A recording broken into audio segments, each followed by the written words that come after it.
Dalam hidup yang kita jalani ini, semua orang mendambakan hasil atau upah dari segala sesuatu yang kita usahakan atau yang kita kerjakan.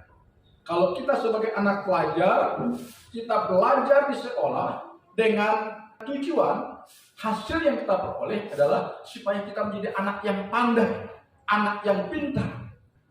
Kalau kita bekerja, apakah pekerja kantoran, apakah kita sebagai guru, apakah kita sebagai karyawan, sebagai pekerja serabutan, kita pasti berharap untuk mendapatkan upah dari jerih payah kita. Sebagai seorang usahawan, sebagai seorang pedagang, kita juga ingin mendapatkan upah atau hasil dari apa yang kita usahakan.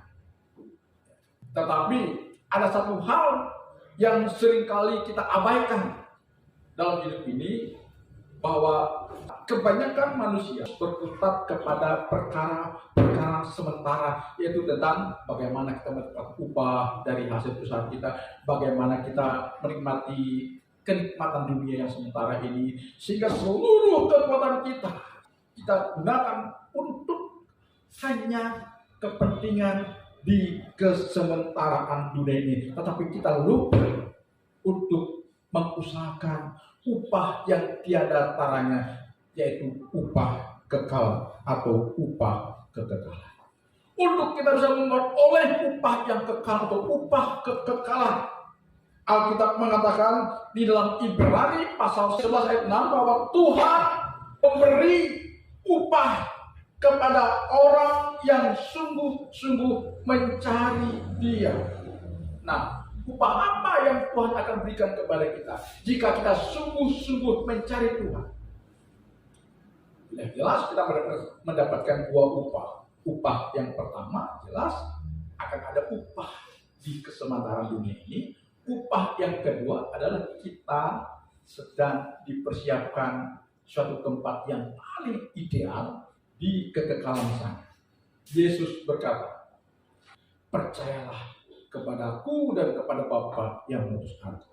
Sebab aku pergi, aku akan tinggalkan dunia ini, aku akan tinggalkan sementara dunia ini, dan akan berpisah dengan kalian. Dia berkata kepada muridnya, dan aku akan pergi kepada Bapa dan menyiapkan tempat bagi, kata Tuhan Yesus. Sebab di mana aku berada, kata Tuhan Yesus, di situ pun juga kamu akan berada.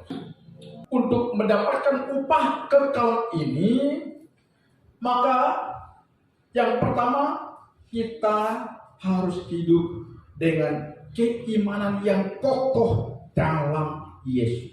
Ini yang pertama. Sebab tidak mungkin kita akan mendapatkan kaplingan di surga nanti kalau kita tidak memiliki keimanan yang kokoh dalam Injil. Demikian kitab Roma pasal 1 ayat 16 berkata, sebab aku mempunyai keyakinan yang kokoh dalam Injil, karena Injil merujuk kepada pribadi Yesus, karena Injil adalah kekuatan Allah yang menyelamatkan. Jadi kita harus hidup dengan keimanan yang kokoh. Keimanan yang kokoh kepada Sang Pribadi yang telah menebus kita, yang telah menyelamatkan kita, yaitu Yesus Kristus yang kita pertuhankan. Orang yang memiliki keimanan yang kokoh di dalam Tuhan, dia tidak akan bergeser sedikit pun dari imannya kepada Yesus, karena dia sudah memiliki keyakinan bahwa di luar Yesus tidak ada keselamatan.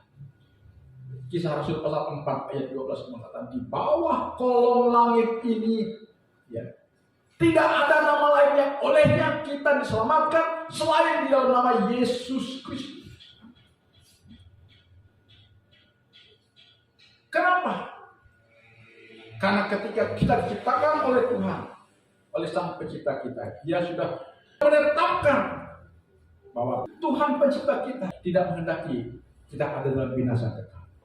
Karena itu ketika kita jatuh ke dalam dosa sepatat apapun yang kita lakukan, Kalau kita mau berbalik kepada Yesus Kristus, menerima Dia, mengaku Dia dengan mulut kita, percaya dalam hati kita bahwa Dia telah dibangkitkan dari antara orang mati, kita akan mendapatkan anugerah pengampunan dosa dan hidup kekal bersama dengan Dia di surga. Saudara-saudara yang dikasihi oleh Tuhan, milikilah keimanan yang kokoh dalam Yesus Kristus. Jangan sampai karena ada apa-apanya tawaran dunia ini saudara berpaling dari Tuhan. Kan akibatnya fatal, kita tidak akan menerima upah kekal. Yang kedua, untuk mendapatkan upah kekal tadi, kita harus berani mempercayakan hidup kita kepada Tuhan. Karena iman tanpa perbuatan, kitab Yakobus mengatakan itu sia-sia, tak ada gunanya. Sama seperti saudara punya keahlian, tapi kalau keahlian saudara tidak saudara gunakan, tidak mau bekerja dengan keahlian saudara, itu juga percuma. Jadi kita harus mempercayakan hidup kita ini kepada Tuhan. Kitab Amsal pasal 3 ayat 5 sampai 7 mengatakan, percayalah kepada Tuhan dengan segenap hatimu, janganlah bersandar kepada pengertianmu sendiri. Akuilah Dia dalam segala lakumu, maka Ia akan meluruskan jalanmu, dan janganlah engkau menganggap dirimu sendiri bijak. Bukti bahwa kita sudah berani mempercayakan diri kita kepada Tuhan Yesus harus disertai dengan tindakan. Karena iman tanpa ada tindakan nyata tidak akan menjadi nyata. Iman dan harapan tidak akan menjadi nyata tanpa ada perbuatan nyata. Jadi perbuatan nyata kita terhadap iman yang kita miliki adalah keberanian kita mempercayakan Tuhan itu dalam seluruh aspek hidup kita. Bukti keberanian kita mempercayakan Tuhan adalah kita mengalokasikan waktu kita untuk Tuhan. Halo, saya mau katakan kepada kita, kalau kita terlalu berorientasi kepada dunia ini, sehingga ada alasan kebenaran untuk kita tidak menunjukkan perbuatan bakti kita sebagai wujud kepercayaan kita kepada Tuhan, berarti kita sedang menipu diri kita sendiri. Jadi bukti orang yang berani mempercayakan hidupnya kepada Tuhan, maka dia berani mengorbankan waktu dan tenaganya untuk Tuhan. Salah satunya adalah ibadah kita hari. Kan banyak orang beralasan, ya Pak, maaf ya, tadi sibuk, betul-betul sibuk. Ada banyak job, ada banyak tawaran, dan lain sebagainya. Oke, job boleh banyak, tawaran boleh banyak, peluang boleh banyak, can-cannya kata orang boleh banyak, can hari Minggu nih boleh banyak, tetapi kita harus korbankan can yang 2 jam tadi. Kita cari Tuhan. Kalau kita mencari Tuhan tadi, Ibrani pasal 11 ayat 6 bagian C, dengan sungguh-sungguh, bukan asal-asalan, saudara. Allah memberi upah kepada orang yang sungguh-sungguh mencari Dia. Orang yang sungguh-sungguh mencari Tuhan, bahkan orang yang sungguh-sungguh bersedia mempercayakan hidupnya kepada Tuhan. Karena tadi firman Tuhan sudah mengatakan melalui pengalaman rohani Salomo, percayalah kepada Tuhan dengan segenap hatimu. Jangan bersandar kepada pengertianmu sendiri.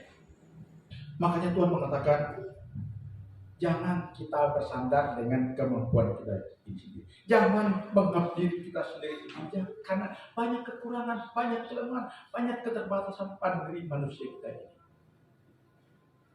Itu sebabnya Tuhan mengatakan, percayakan hidupmu kepada Aku. Jika kita mempercayakan hidup kita kepada Tuhan, karena Tuhan itu adalah pribadi yang tak terbatas, kuat dan kuasanya kepada kita. Maka jika kita menyandarkan diri kita kepada kekuatan yang tak terbatas, maka kuasa yang tak terbatas itu yang akan menopang hidup kita. Katakan amin. Akan menopang hidup kita. Jika kuasa yang tak terbatas itu menopang hidup kita, kita akan menjadi pribadi yang kuat dan tangguh dalam menghadapi tantangan kehidupan yang sangat masif ini. Tetapi kalau kita tidak berani mempercayakan diri kita kepada Tuhan, kita bersandar kepada kekuatan-kekuatan yang lain, ya kita akan dilindas oleh pengaruh dunia ini. Kata-kata hancur. Apalagi sekarang dunia sudah ada. Saudara tahu mengapa narkoba begitu merajalela sampai ke kampung-kampung? Karena ada petinggi-petinggi orang yang menangani bidang hukum. Justru itulah yang bermain di sana. Kita tahu sekarang ada jenderal polisi yang bintang 2 yang sedang diadili gara-gara dia membackup peredaran narkoba. Saya kaget ketika membaca artikel bahwa di Indonesia ini dialah polisi terkaya di Indonesia. Kaget saya, polisi terkaya bukan Kapolri, tapi dia tahu-tahunya saudara, kekayaannya dia dapatkan karena dia backingan dari bandar narkoba. Bayangkan, saudara. Makanya banyak orang-orang yang mau terlibat dalam narkoba karena memang menjanjikan. Kita bawa sedikit saja dalam bentuk kemasan kecil-kecil. Satu hari kita bisa mendapatkan jutaan rupiah. Kita konsumsi, kita berhalusinasi, hidup ini. Tetapi tanpa kita sadari, kita sedang merusak diri.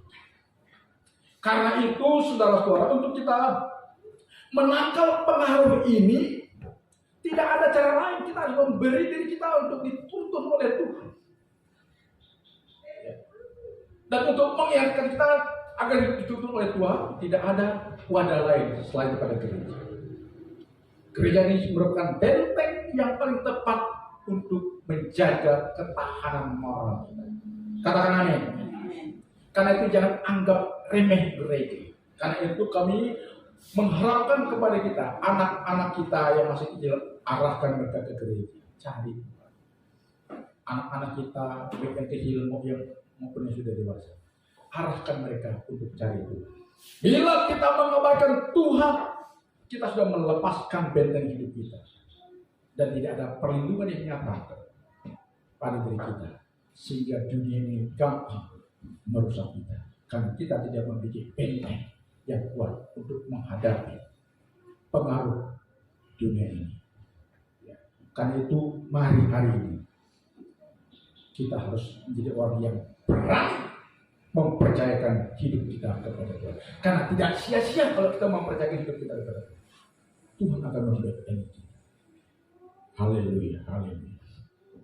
Kemudian yang ketiga, untuk mendapatkan upah kekal tadi, selain kita memberanikan diri kita kepada Tuhan, setelah kita memiliki keimanan yang kokoh dan tinggi, maka kita juga harus hidup benar dan membenci dosa. Katakan amin. Hidup benar dan membenci dosa. Amsal pasal 3 ayat 6 bagian B, takutlah akan Tuhan dan jauhilah kejahatan.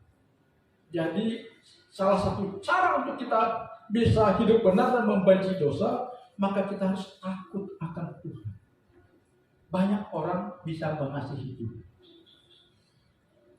tetapi sedikit orang yang takut akan Tuhan. Ada seorang hamba Tuhan terkenal, tapi bukan di Indonesia, itu ada di luar negeri. Jadi saya tidak sebut negara. Jadi apa yang luar biasa. Tetapi dia terlibat dalam skandal orang, yang pada akhirnya dia dijebloskan ke dalam penjara. Kemudian rekan sahabatnya yang sangat peduli akan dia menjenguknya di penjara, bertanya kepadanya, kenapa kamu orang yang dipakai oleh Tuhan luar biasa, kok kamu tiba-tiba terlibat dalam skandal yang memalukan ini? Padahal kamu orang yang mengasihi Tuhan. Benar, dia berkata, memang benar aku mengasihi Tuhan, tetapi aku tidak takut Tuhan. Karena dia tidak takut Tuhan, maka dia berani berbuat dosa. Halo, kalau saudara hanya mengasihi Tuhan, tapi saudara tidak takut akan Tuhan, saudara akan rentan terhadap perbuatan dosa. Mari kita harus hidup benar dan benci dosa dengan kita takut akan Tuhan. Tapi takut akan Tuhan bukan seperti kita takut akan ular kobra, takut akan singa yang akan melihat, tidak demikian. Tapi takut dampaknya daripada yang akan kita alami ketika kita berbuat dosa. Ketika aku berbuat dosa, aku takut nanti Tuhan akan hukum aku. Aku akan berhadapan dengan pengadilan Tuhan. Ini bentuk dari ketakutan akan Tuhan yang positif. Dalam Roma pasal 6 ayat 12 berkata, sebab itu hendaklah dosa jangan berkuasa lagi di dalam tubuhmu yang fana, supaya kamu jangan lagi menuruti keinginan. Jadi ketika kita mau hidup benar dan membenci dosa, maka jangan beri peluang, jangan buka akses dosa untuk masuk merusak hidup kita. Ya. Sekali saya katakan, jangan memberi akses peluang, jalan kepada dosa untuk menggerogoti atau merusak hidup kita. Nah, salah satu cara atau akses yang paling gampang untuk dosa merusak hidup kita adalah melalui titik rentan kita yang pernah saya sampaikan di sini berkali-kali. Jika kita tidak menyadari titik rentan kita, maka di sanalah dosa akan masuk. Karena itu kita harus menjaga titik rentan kita. Kan setiap kita memiliki titik rentan, titik kelemahan kita di mana. Misalnya salah satu contoh, orang sedikit-sedikit emosi misalnya kan, emosi yang tak terkontrol, akhirnya banyak kerusuhan yang terjadi. Kalau emosi tak terkontrol, maka mulut ini nyerocos, menyuarakan hal yang tidak. Kemudian tangan ini bisa melayang kemana-mana, mungkin piring terbang segala macam. Jadi kita harus tutup titik rentan kita. Karena tadi Alkitab mengatakan, hendaklah dosa jangan berkuasa lagi dalam tubuhnya. Jadi dosa itu ingin berkuasa lagi dalam hidup kita melalui titik rentan kita. Karena itu titik rentan kita harus ditutupi rapat-rapat. Dengan kita membenci dosa, tidak beri akses kepadanya untuk merusak tatanan hidup kita.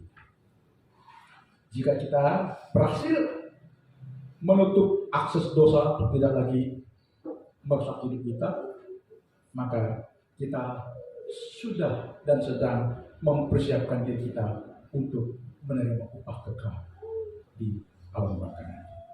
Kemudian yang terakhir, saudara, kita lihat dalam Matius pasal 24 ayat 13 dan Wahyu pasal 2 ayat 10 bagian C. Apa yang dimaksud dengan dua bagian Alkitab ini? Ya. Untuk mendapatkan upah yang kekal tadi, yang pertama apa?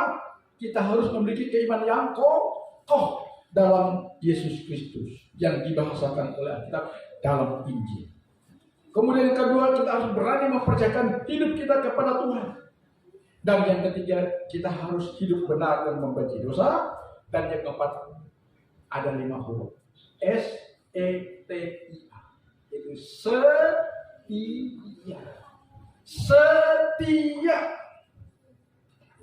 Matius 24 ayat 13 berkata, tetapi orang yang benar, orang yang bertahan sampai pada kesudahannya akan selamat. Wahyu 2 ayat 10c mengatakan, hendaklah engkau setia sampai mati, dan aku, kata Tuhan, akan mengaruniakan kepadamu mahkota kehidupan. Jadi diperlukan kesetiaan kita untuk bertahan di dalam Tuhan. Bertahan sampai akhir, setia sampai akhir.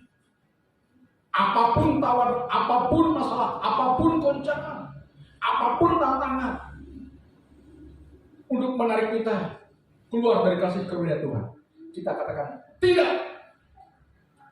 Jadi marilah kita harus setia dalam iman kita kepada Yesus. Kita setia dalam mempercayakan Tuhan dan seluruh aspek hidup kita kepada Tuhan Yesus. Kita setia untuk hidup benar. Kita setia untuk tidak lagi terjerumus dalam perbuatan dosa. Dan kita akan terus bertahan sampai kepada kesudahan. Hanya dengan inilah kita akan mendapatkan anugerah mahkota.